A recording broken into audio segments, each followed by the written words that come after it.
Horas, saya tidak pintar berbicara ya seperti Dr. Roy Suryo, karena kemampuan saya lama di komputer dan engineering, jadi bahasa saya seringnya berantakan, tidak terstruktur.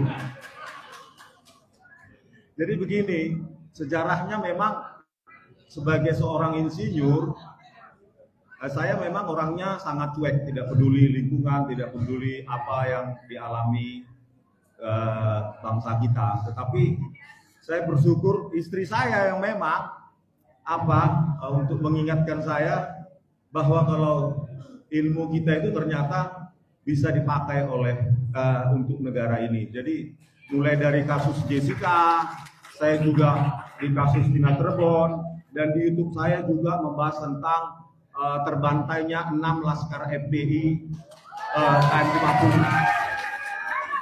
ya, di mana polisi terbiasa untuk memanipulasi barang bukti.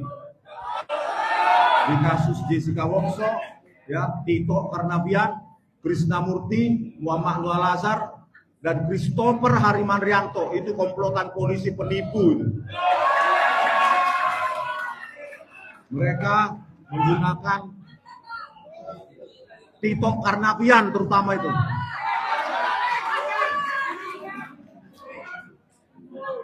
Dialah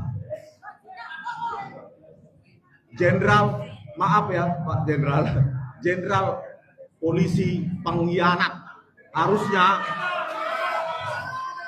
saya sudah adukan lewat pengaduan masyarakat 6 kali, tetapi selalu diabaikan oleh Jenderal Listio Sigit Prabowo.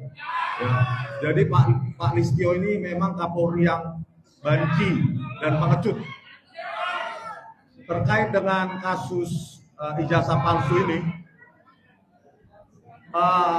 tidak ada maksud dari saya untuk menjadi dikenal atau menjadi buah bibir, tetapi memang setelah menganalisa kasus Jessica, betapa brutalnya polisi ini memanipulasi barang bukti, maka saya terpanggil untuk menganalisa kasus-kasus lain. Sampai di titik ini menganalisa skripsi dan ijazah palsu Joko Widodo. Kenapa saya yakin bahwa 100 miliar persen, bahkan tambah sekarang 11.000 triliun persen palsu? Ya, karena teknologi yang dipakai dalam memproduksi atau mencetak lembar pengesahan skripsi Joko Widodo tahun 1985 tidak ada. Itu confirm tidak akan pernah ada. Oleh karena itu saya mendesak, ya, karena Pak Jokowi sudah melaporkan kita mendatangi Bareskrim atau Polda, saya mendesak polisi untuk bersikap profesional dan memeriksa ijazah, skripsi, dan semua dokumen akademik dari Bapak Joko Widodo, ya, dan diperiksa uji kertas, usia kertas, analisa tinta, uji teknologi. Jangan lagi memanipulasi barang bukti seperti kasus Jessica Wongso dan kasus KM50.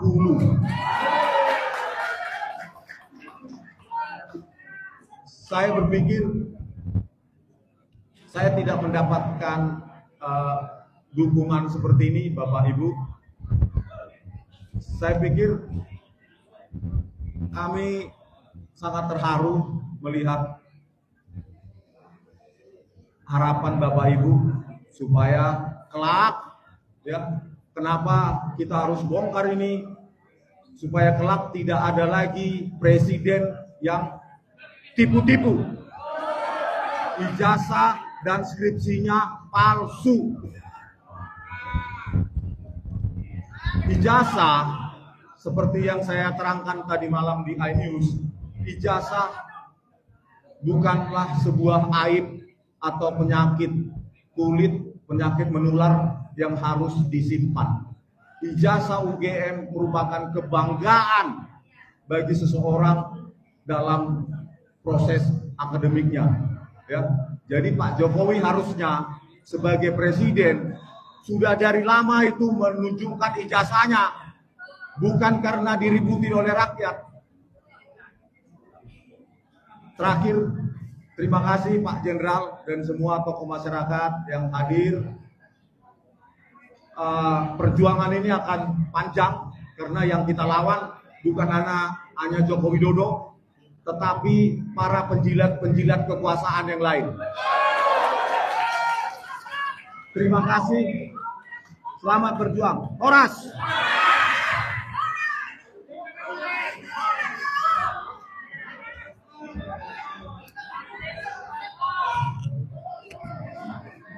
Horas Balige.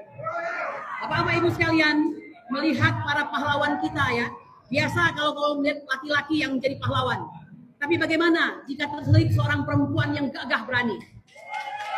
Dr. Tifausia Tiasuma, kami persilakan.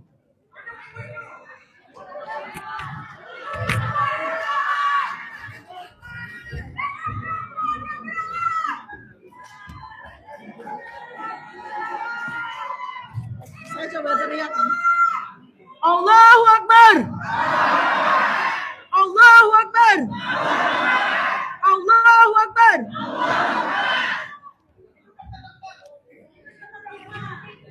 Bismillahirrahmanirrahim. Assalamualaikum warahmatullahi wabarakatuh. Saudara-saudaraku sebangsa dan setanah air, hari ini kita sedang berhadapan bukan sekedar persoalan hukum.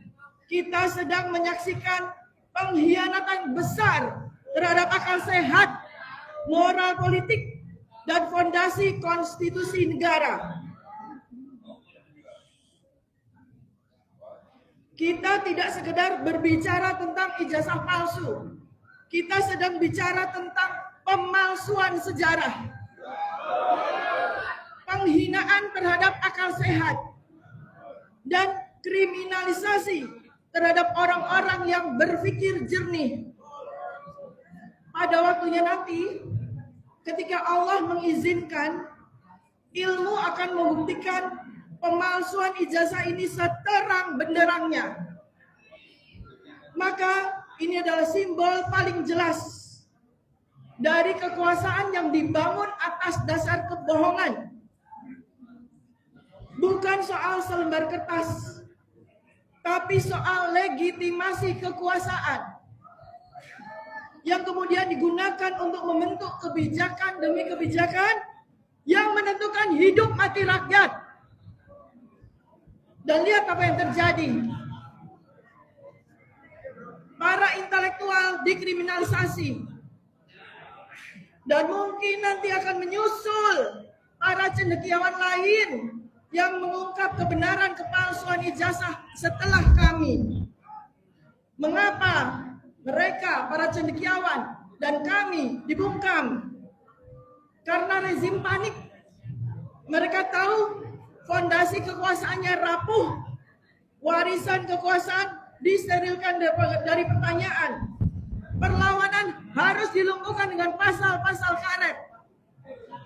Allah memperingatkan kita dengan tegas dalam Quran surat Al-Baqarah ayat 42. Dan janganlah kamu mencampur adukan kebenaran dengan kebatilan. Dan janganlah kamu sembunyikan kebenaran ketika kamu mengetahuinya. Inilah yang sedang terjadi hari ini. Kebenaran yang disembunyikan, kebatilan disebarkan, dan kebohongan dijadikan jalan untuk berkuasa. Seorang mantan penguasa telah menggunakan ijazah palsu sebagai syarat untuk naik ke tampuk kekuasaan. Apa artinya ini? Artinya seluruh produk hukum, kebijakan, dan penunjukan pejabat selama dia menjabat dilahirkan dari legitimasi yang cacat moral dan cacat legal. Kami, para cendekiawan, tidak bicara karena benci, tapi karena takut akan murka Allah jika kami melihat kebohongan dan kami berdiam diri Kami tidak mau jadi setan bisu. Kami tidak ingin generasi mendatang belajar bahwa untuk meraih kekuasaan cukup dengan memasukkan dokumen dan memanipulasi hukum.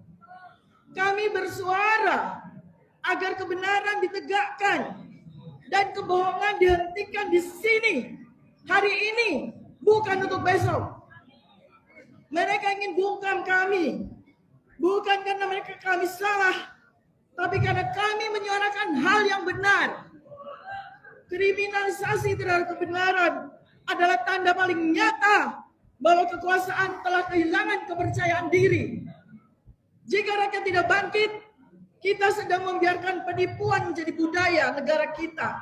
Dan kebohongan akan menjadi warisan. Kita harus bergerak, bangkit secara intelektual, spiritual, dan moral. Kita tidak sedang ingin menjatuhkan negara. Kita ingin menyelamatkan negara ini dari kehancuran. Rakyat Indonesia, kalau kita diam hari ini, maka besok anak cucu kita akan hidup di negeri di mana kebohongan dianggap kebenaran dan mereka yang jujur dipenjara. Rakyat Indonesia, bangkitlah. Bangkit bukan dengan amarah yang buta, tetapi dengan kekuatan, dengan narasi, dengan konsolidasi akal sehat. Hari ini adalah ujian. Apakah kita akan jadi generasi yang diam saat kebenaran diinjak-injak? Atau kita akan bangkit sebagai umat yang menegakkan amanah Allah? Ini bukan sekedar perlawanan terhadap satu orang atau satu rezim. Ini adalah perjuangan mengembalikan martabat bangsa, mengembalikan kebenaran sebagai dasar peradaban. Kita tidak butuh pemimpin palsu. Kita butuh keberanian yang jujur. Kita butuh rakyat yang tidak mudah ditipu dan tidak mudah dibungkam. Indonesia yang cerdas tidak akan lahir dari pemalsuan. Indonesia yang merdeka tidak lahir dari ketakutan. Saatnya nalar sehat memimpin arah bangsa. Bangkitlah wahai rakyat Indonesia. Suarakan kebenaran, selamatkan masa depan, tegakkan kejujuran sebagai dasar bangsa. Merdeka! Merdeka! Merdeka! Allahu Akbar! Allahu Akbar! Allahu Akbar! Assalamualaikum warahmatullahi wabarakatuh.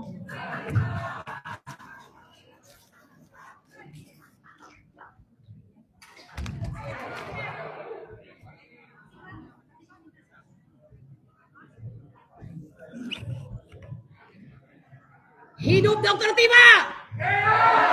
Saudara-saudaraku sekalian,